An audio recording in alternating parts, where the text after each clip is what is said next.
पैतृक संपत्ति नियम रे बड़ परिवर्तन एबे पुओ एवं झियो उभयंकर समान अधिकार रहिबो।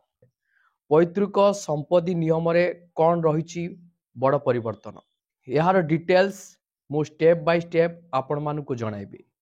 सेथिपाई आपण माने भिडियोटी को बिना स्किप रे शेष पर्यंत देखंतु जहा फल रे आपण जानि परिबे बुझी परिबे। भिडियोटी को आरंभ करने पूर्वर आपण समस्त को कही रखी चैनल रे जदि नुआ करी आपण भिडियोटी देखु थांती ताहाले भिडियो को लाइक करी चैनल को सब्सक्राइब करी पाखरे थिबा घंटी चिन्ह को दबाई दियंतो। तो आसंतु पैतृक संपत्ति को नहीं कौन रही बड़ परिवर्तन तापरे नजर पकेबा। परिवार रो संपत्ति अधिकार सबु बेले समाज रे एक संवेदनशील विषय होई आसीची। विशेष करी पैतृक संपत्ति रे झियोंक अंश प्रसंग बहु वर्ष धरी वितर्कर विषय होई आसीची। तथापि 2025 रे बहुत गुरुत्वपूर्ण परिवर्तन करा जायछि जहा उभय पुओ एवं झियोंकु समान अधिकार प्रदान करिछि।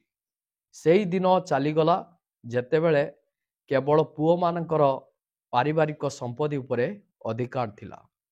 एही परिवर्तन महिलांको अधिकार को सुदृढ़ करे एवं सामाजिक न्याय को प्रोत्साहित करे। एही नूतन नियम झियो मानकु समान उत्तराधिकार पाइबाकु सुनिश्चित करिबो।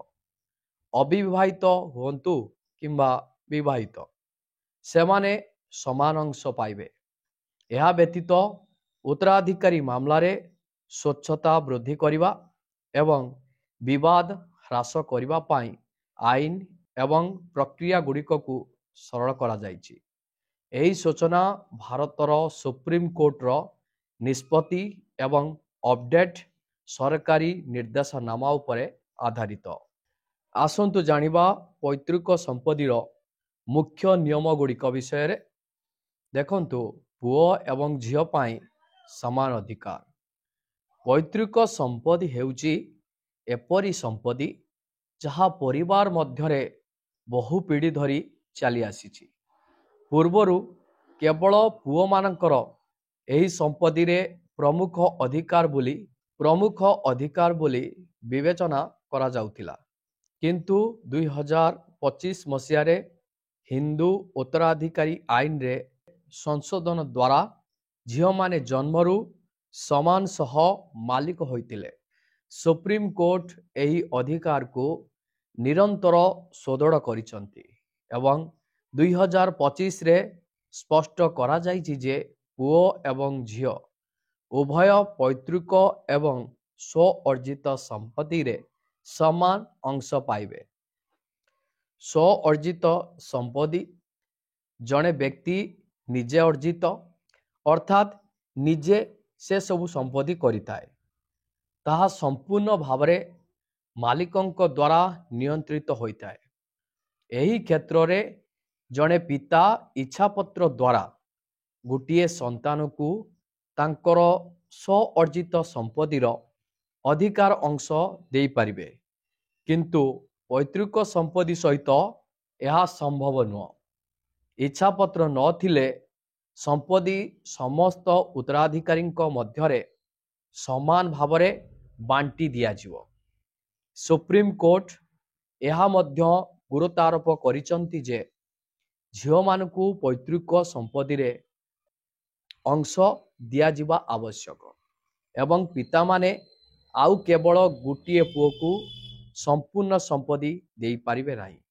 यह व्यतीत पैतृक संपत्ति विक्रय किंबा हस्तांतर पाई एक यौथ परिवार रो समस्त सदस्यंक सम्मति बाध्यतामूलक हो जाइछि जहा पारिवारिक विवाद को ह्रास करिवो। आसंतु जानिबा पुओ एवं झियोंक पाई समान अधिकार सहित जड़ित मुख्य सुविधा गुड़िक विषय रे। झियो माने एबे पितांक संपत्ति रे पूर्ण अंश पाउचंती जहा पूर्वरु संभव नथिला। समस्त उत्तराधिकारी अधिकार ସ୍ପଷ୍ଟ ହେବା ପରେ ପାରିବାରିକ ବିବାଦ ହ୍ରାସ ପାଇବା ଆରମ୍ଭ ହେବ। ସମ୍ପତ୍ତି ବିଭାଜନ ସହଜ ଏବଂ କମ୍ ଖର୍ଚ୍ଚବାନ ହୋଇଛି, ଯାହା ସ୍ଥାବର ସମ୍ପତ୍ତି ମାମଲାଗୁଡ଼ିକର ଶୀଘ୍ର ସମାଧାନରେ ସାହାଯ୍ୟ କରିବ। ମହିଳାମାନେ ଆର୍ଥିକ ଭାବରେ ସଶକ୍ତ ହେବେ ଏବଂ ସାମାଜିକ ସମାନତା ସୁଦୃଢ଼ ହେବ। ସ୍ୱ-ଅର୍ଜିତ ଏବଂ ପୈତୃକ ସମ୍ପତ୍ତି ମଧ୍ୟରେ ପାର୍ଥକ୍ୟ ସ୍ପଷ୍ଟ କରିବା ଦ୍ୱାରା ଆଇନକୁ ବୁଝିବାରେ ସାହାଯ୍ୟ ମିଳିବ। ଆସନ୍ତୁ ଜାଣିବା, ସମସ୍ତେ ମନେ ରଖିବାକୁ କିଛି ଜିନିଷ ଅଛି ଯାହା ଆପଣମାନେ ଜାଣିବା ନିହାତି ଦରକାର। ଯଦି ପିତା ତାଙ୍କର ସ୍ୱ-ଅର୍ଜିତ ସମ୍ପତ୍ତି ତାଙ୍କ ପିଲାମାନଙ୍କ ମଧ୍ୟରୁ ଜଣକୁ ଦେବାକୁ ଚାହାନ୍ତି, ତେବେ ଏକ ଇଚ୍ଛାପତ୍ର ପ୍ରସ୍ତୁତ କରିବା ଆବଶ୍ୟକ। ପୈତୃକ ସମ୍ପତ୍ତି ଉପରେ ଆଇନର ସ୍ଥିରତା ଯୋଗୁଁ ସମସ୍ତ ସନ୍ତାନଙ୍କ ଅଂଶ ସୁରକ୍ଷିତ ରହିବ। ଯଦି କୌଣସି ବିବାଦ ଉପଜେ, ତେବେ ବିଶେଷଜ୍ଞ ଆଇନଗତ ପରାମର୍ଶ ନେବା ଅତ୍ୟନ୍ତ ଜରୁରୀ। ସରକାରୀ ନିୟମ ଏବଂ କୋର୍ଟର ନିଷ୍ପତ୍ତି ବିଷୟରେ ସଚେତନ ରହିବା ଏବଂ ସେଗୁଡ଼ିକକୁ ପାଳନ କରିବା ଗୁରୁତ୍ୱପୂର୍ଣ୍ଣ। ଦେଖନ୍ତୁ, ପୈତୃକ ସମ୍ପତ୍ତି ନିୟମରେ ଏହି ପରିବର୍ତ୍ତନ ଝିଅ ଏବଂ ପୁଅ ଉଭୟଙ୍କ ପାଇଁ ଏକ ନ୍ୟାୟପୂର୍ଣ୍ଣ ପରିବେଶ ସୃଷ୍ଟି କରିବ। ସମାଜରେ ସମାନ ସମ୍ପତ୍ତି ଅଧିକାରକୁ ଲିଙ୍ଗଗତ ସମାନତା ଦିଗରେ ଏକ ପ୍ରମୁଖ ପଦକ୍ଷେପ ଭାବରେ ବିବେଚନା କରାଯାଏ। ସ୍ୱ-ଅର୍ଜିତ ସମ୍ପତ୍ତି କ୍ଷେତ୍ରରେ ମାଲିକଙ୍କ ଅଧିକାର ତଥାପି ପ୍ରଚଳିତ ହେବ। ପରିବାର ଅଂଶରେ ଝିଅଙ୍କ ଅଧିକାର ଅଧିକ ଦୃଢ଼। ଏହା ଥିଲା ପୈତୃକ ସମ୍ପତ୍ତିକୁ ନେଇ ନୂଆ ପରିବର୍ତ୍ତନ। ପୁଣି ଦେଖାବ ଆପଣମାନଙ୍କ ସହିତ ନୂଆ ଏକ ଅପଡେଟରେ। जय जगन्नाथ। मैं आप सभी जनता जनार्दन को नमन करता हूं। भाइयों और बहनों, 1.5 साल पहले विधानसभा चुनाव के समय ओडिशा के आप लोगों ने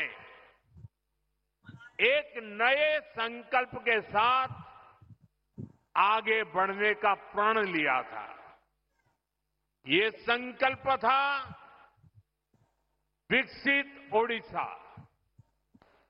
और आज हम देख रहे हैं ओडिशा डबल इंजन की रफ्तार से आगे बढ़ने लगा है। आज फिर एक बार ओडिशा के विकास के लिए, देश के विकास के लिए हजारों करोड़ रुपए के प्रोजेक्ट का